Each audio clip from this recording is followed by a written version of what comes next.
Hello friends, வணக்கம். Welcome to Sarguna சமையல். இன்னைக்கு நம்ம சேனல்ல ஒரு அட்டகாசமான சுவையில் உருளைக்கிழங்கு வறுவல் எப்படி செய்யுதுன்னு பார்க்கலாங்க.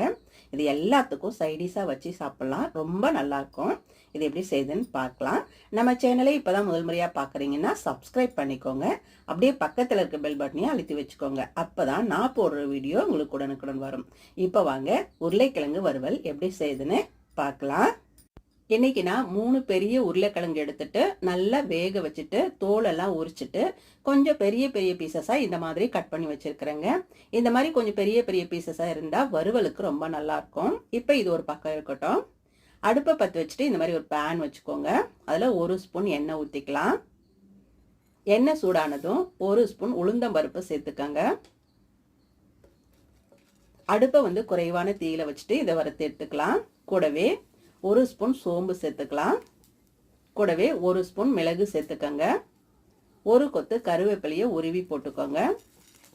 இப்போ இந்த உளுந்தம்பருப்பு, சோம்பு, மிளகு எல்லாம் நல்லா வறுபட்டு வரட்டும். அது வரையும் குறைவான தீயில வச்சு வறுத்துக்கலாம்.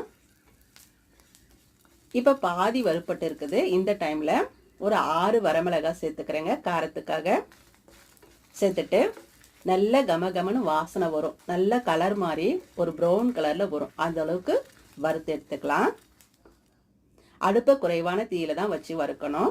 பாருங்க, இப்போ நல்லா வறுப்பட்டு நல்லா வாசனை வந்துருச்சு, கலரும் மாறிடுச்சு பாருங்க. இப்போ அடுப்பை அணைச்சிடுங்க. அடுப்பை அணைச்சிட்டு அப்படியே ஒரு பிளேட்டில் கொட்டி ஆற வச்சிடலாம். இப்போ நல்லா ஆறிடுச்சு. ஒரு மிக்சி ஜாரில் இது எல்லாத்தையும் மாற்றிக்கலாம். எல்லாத்தையும் சேர்த்தாச்சுங்க.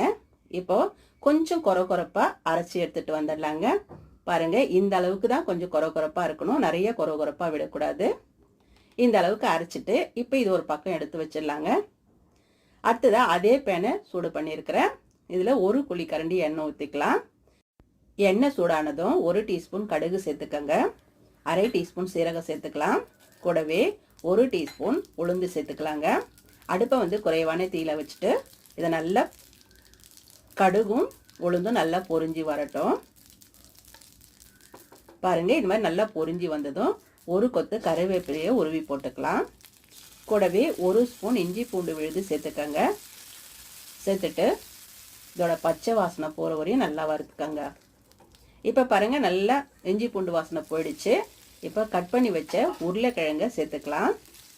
இப்போ அடுப்பை மீடியம் ஃப்ளேமுக்கு மாற்றிட்டு இந்த எண்ணெயிலேயே ஒரு 2 நிமிஷம் இந்த உருளைக்கிழங்கு நல்லா வறுத்து விட்டுக்கலாங்க.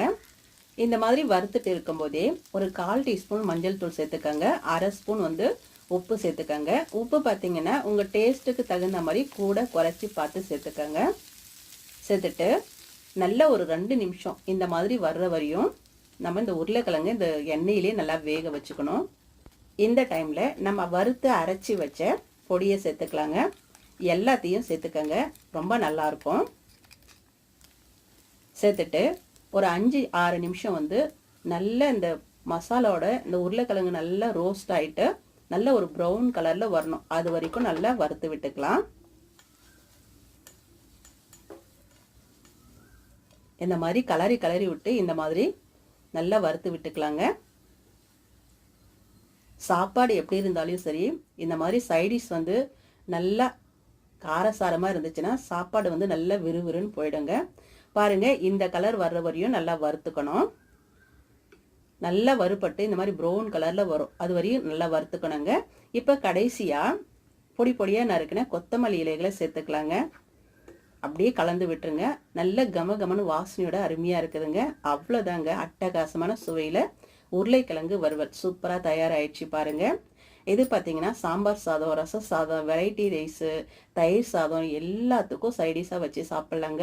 அருமையாக இருக்கும். ஒரு முறை இந்த மாதிரி செய்தீங்கன்னா திரும்ப திரும்ப இதே மாதிரி தான் உருளைக்கிழங்கு வறுவல் செய்ய சொல்லி கேட்பாங்க. அவ்வளோ சுவையாக இருக்குங்க. இப்போ பிளேட்டில் கொட்டுறேன் பாருங்க. பார்க்கும்போதே சாப்பிடணும் போல் இருக்குது பாருங்க. இதே மாதிரி நீங்களும் செய்து பாருங்க. செய்து பார்த்துட்டு எப்படி வந்ததுன்னு கமெண்ட்ல சொல்லுங்க. இந்த வீடியோ பிடிச்சதுன்னா சர்குணா சமையலுக்கு சப்ஸ்கிரைப் பண்ணுங்க, லைக் பண்ணுங்க, கமெண்ட் பண்ணுங்க. மறக்காம உங்க தெரிஞ்சவங்களுக்கு நிறைய ஷேர் பண்ணுங்க. அப்படியே பக்கத்தில் இருக்க பெல் பட்டனையும் அழுத்தி விடுங்க. அப்பதான் நான் போடுற வீடியோ உங்களுக்கு உடனுக்குடன் வரும். நன்றி, வணக்கம்.